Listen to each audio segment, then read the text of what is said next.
Coba Anda bayangkan ya.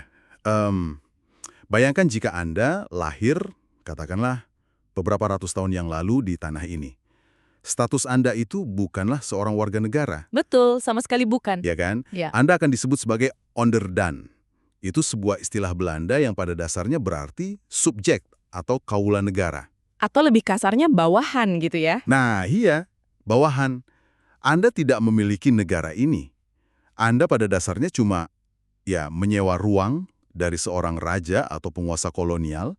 Anda tidak punya hak suara, tidak punya kekuatan politik. Anda cuma dituntut untuk patuh, bayar upeti, dan diam. Dan itu kenyataan yang sangat brutal sebenarnya. Sangat brutal. Tapi, pembahasan mendalam kita kali ini akan membedah sebuah cetak biru yang luar biasa. Ini sebuah dokumen kerangka pendidikan tinggi dari tahun 2016 yang secara diam-diam memegang rahasia tentang bagaimana kita bertransisi dari yang tadinya sekedar penyewa tok bersuara menjadi co-owner atau pemilik sah dari republik ini. Yang sangat menarik di sini adalah kerangka yang akan kita bahas ini tuh seringkali disalahpahami. Disalahpahami? Gimana maksudnya? Kayak banyak orang mengira ini sekadar materi hafalan undang-undang ya kan, atau doktrin negara yang kaku banget.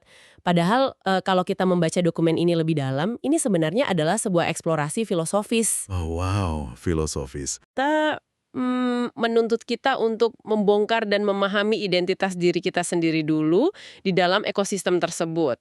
Oke, mari kita urai hal ini. Sebelum kita menyentuh konsep intinya, yaitu pendidikan kewarganegaraan itu sendiri, dokumen kerangka ini kan sangat spesifik ya menargetkan audiens tertentu, Betul, ada target utamanya. yaitu para calon sarjana dan profesional. Termasuk Anda yang saat ini mungkin sedang mendengarkan kita sambil nyetir ke kantor, atau Anda yang sedang sibuk menyelesaikan studi di kampus. Iya, Anda yang sedang bersiap masuk ke dunia nyata.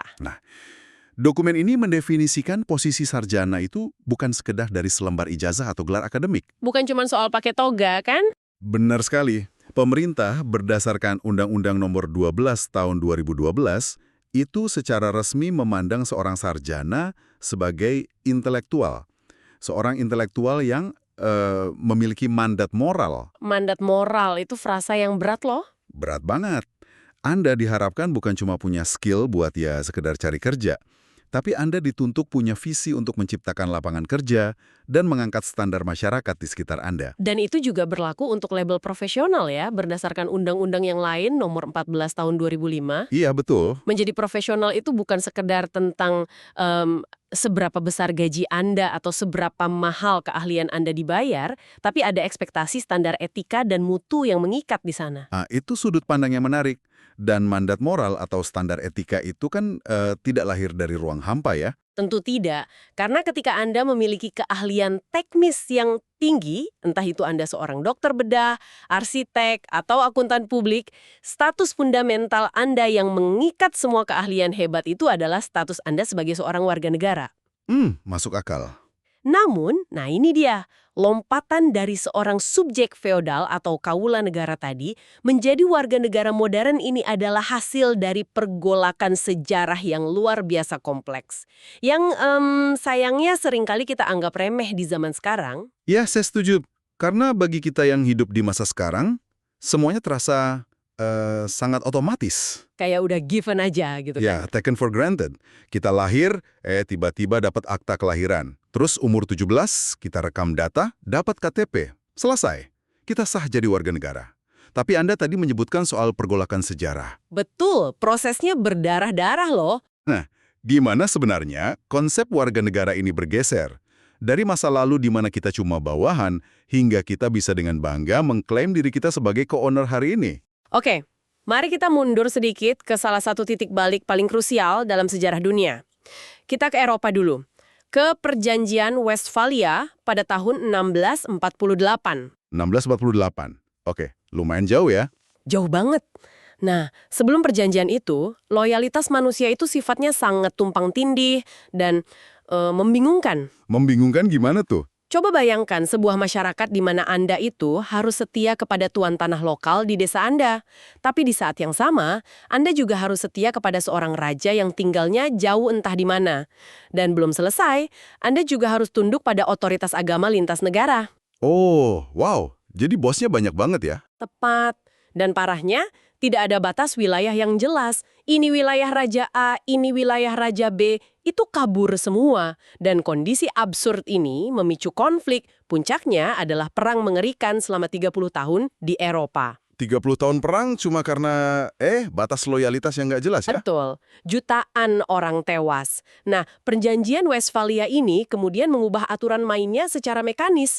Loyalitas masyarakat perlahan digeser. Digeser kemana? Dari sosok-sosok penguasa feodal tadi menuju kesetiaan pada sebuah batas geografis yang jelas dan hukum yang terikat di dalamnya.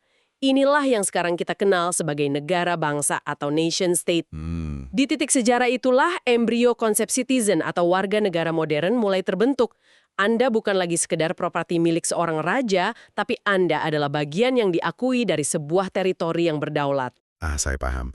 Jadi, alih-alih kita buta setia pada satu individu yang, kebetulan lagi berkuasa, loyalitasnya digeser pada sebuah sistem yang disepakati bersama. Betul sekali. Sistem yang lebih objektif. Dan kalau kita menariknya ke konteks lokal kita, di Indonesia, sejarah transisi ini terasa sangat relevan ya. Tadi di awal saya sempat menyinggung kata onderdan. Iya, si kaula negara tadi. Catatan historis di dokumen ini menunjukkan bahwa kita kemudian memakai istilah Belanda lainnya, yaitu Stadsburger. Ini adalah cikal bakal kata warga negara modern kita.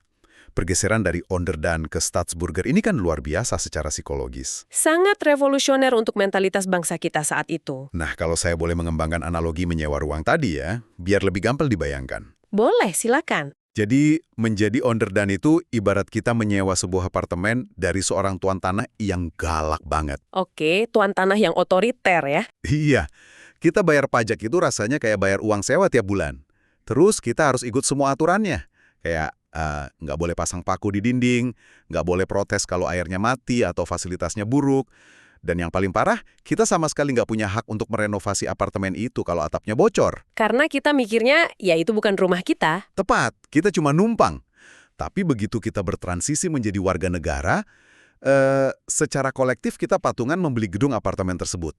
Kita menjadi co-owner. Kita pegang sertifikatnya sekarang. Nah itu dia, kita punya sertifikatnya. Kita punya hak voting untuk, katakanlah, menentukan warna cat koridornya mau apa. Tapi sebagai gantinya, ya kalau liftnya rusak, kitalah yang harus turun tangan dan bertanggung jawab untuk patungan memperbaikinya. Nggak bisa lagi nyalahin tuan tanah. Analogi co-owner itu sangat presisi ya, sangat pas untuk menggambarkan beban tanggung jawab barunya. Karena Anda sekarang adalah pemilik bersama dari gedung apartemen ini, Anda kan nggak bisa lagi bersikap apatis seperti saat Anda masih jadi penyewa. Iya, masa rumah sendiri mau dibiarin hancur? Nah, ini memunculkan pertanyaan penting. Karakteristik seperti apa yang sebenarnya dibutuhkan agar para pemilik baru ini, yaitu kita semua, tidak malah menghancurkan gedung apartemen mereka sendiri dari dalam? Pertanyaan yang bagus. Karena kan bisa aja pemiliknya pada berantem rebutan fasilitas ya. Sangat bisa. Sejarah membuktikan, jika sebuah masyarakat terdidik tidak tahu cara merawat negaranya, sistem itu akan kolaps. Tidak peduli seberapa kaya sumber daya alam mereka atau seberapa canggih teknologi yang mereka miliki. Disinilah intervensi edukasi menjadi mutlak diperlukan. Dan intervensi edukasi itulah yang tertuang dalam kerangka buku ajar pendidikan kewarganegaraan yang sedang kita bedah hari ini. Tepat sekali. Ini adalah buku manualnya. Sebuah cetak biru untuk melakukan semacam sistem upgrade pada mentalitas masyarakat kita. Tapi mari kita perjelas mekanismenya. Dokumen ini mengutip teori dari akademisi internasional, yaitu Kogan dan Derricott. Ya, akademisi dari tahun 1998. Nah, mereka ini memisahkan antara citizen, lalu citizenship, dan citizenship education. Jadi, kalau saya memahami konsep mereka ini dengan benar, mereka pada dasarnya memecah ini kayak sebuah proses manufaktur di pabrik ya kan? Gimana tuh prosesnya kalau di pabrik? Kayak gini, citizen atau warganya itu adalah bahan mentahnya, bahan bakunya. Lalu citizenship atau kualitas kewarganegaraan itu sendiri adalah standar spesifikasi produk akhir yang ingin dicapai oleh pabrik tersebut. Oke, terus education-nya? Nah, citizenship education atau pendidikan kewarganegaraannya itu adalah lantai pabriknya, mesin pemrosesnya. Apakah itu cara yang akurat untuk melihat konsep ini atau itu terdengar terlalu mekanis? Analogi lantai pabrik itu sebenarnya sangat membantu untuk memvisualisasikan strukturnya ya.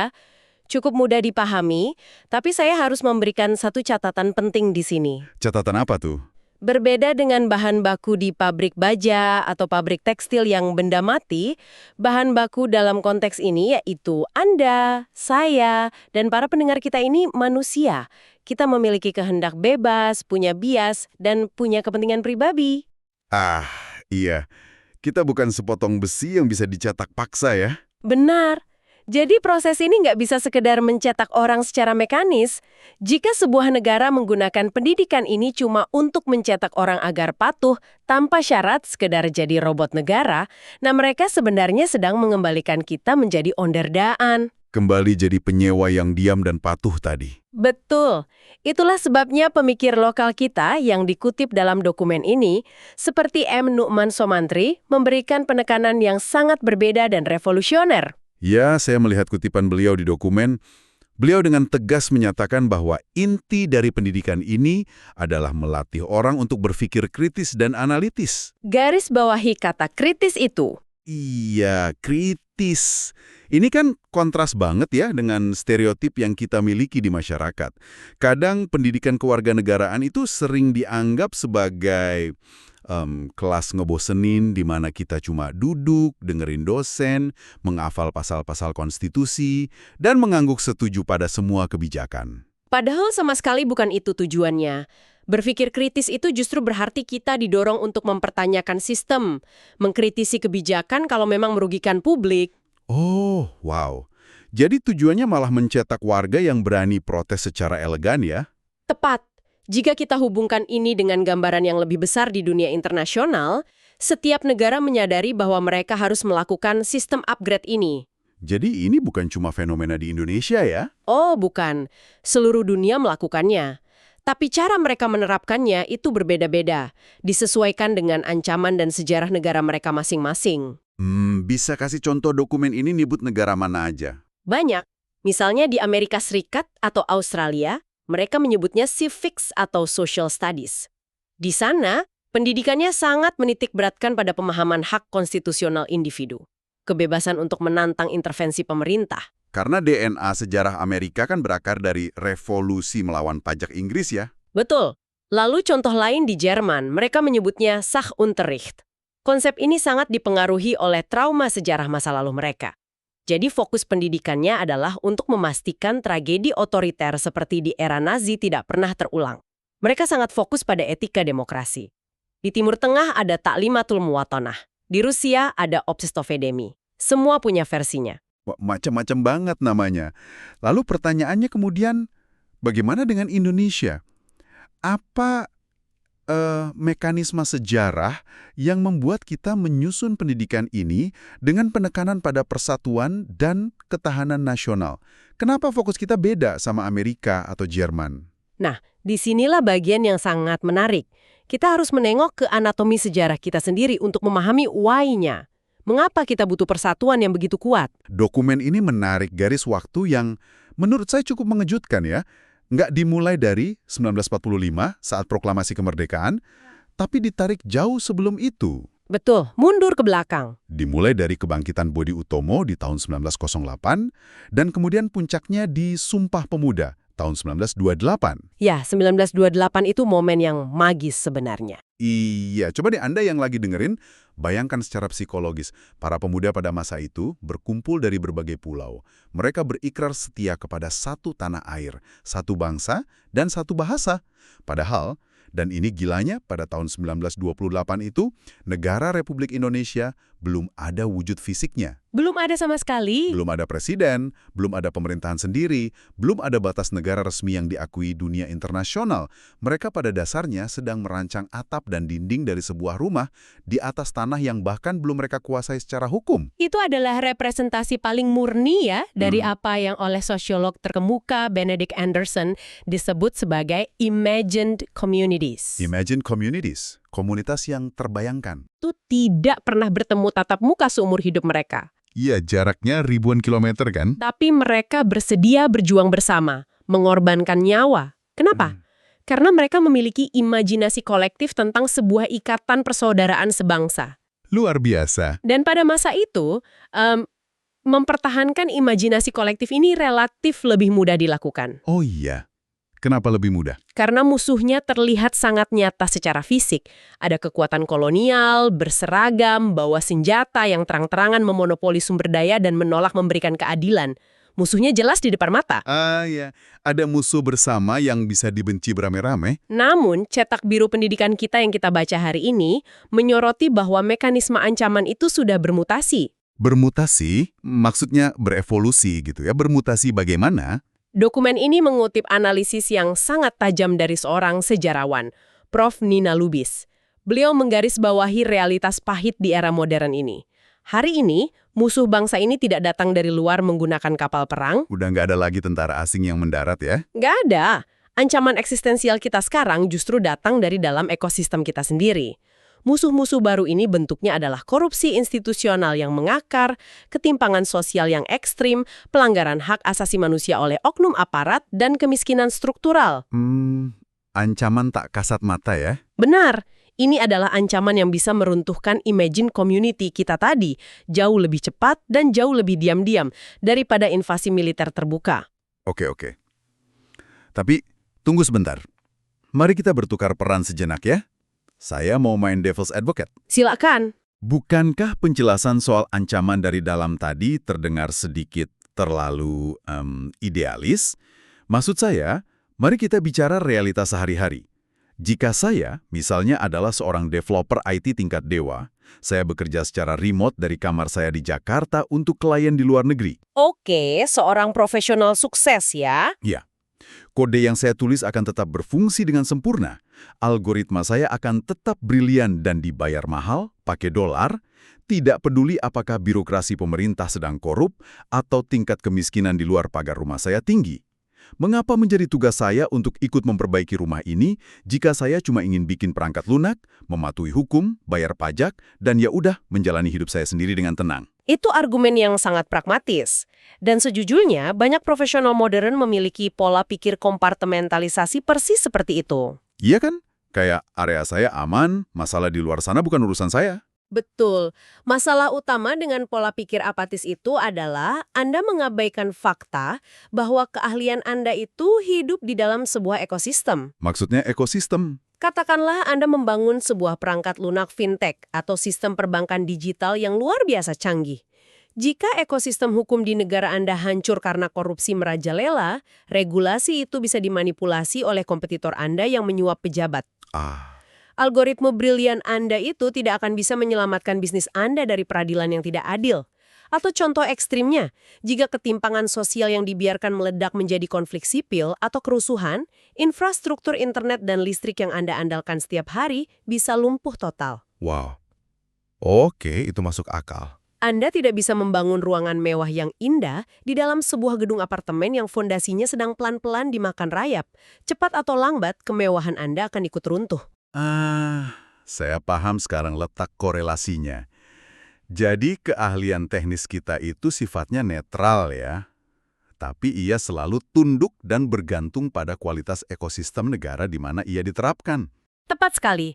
Dan itulah mengapa dokumen kerangka pendidikan tinggi ini menargetkan Anda para sarjana dan profesional secara spesifik. Karena kita yang megang kendali teknis di masyarakat ya. Betul. Intelektualitas yang tinggi tanpa diimbangi oleh karakter kewarganegaraan yang kuat, itu adalah sebuah bencana sistemik yang tinggal nunggu waktu aja buat meledak.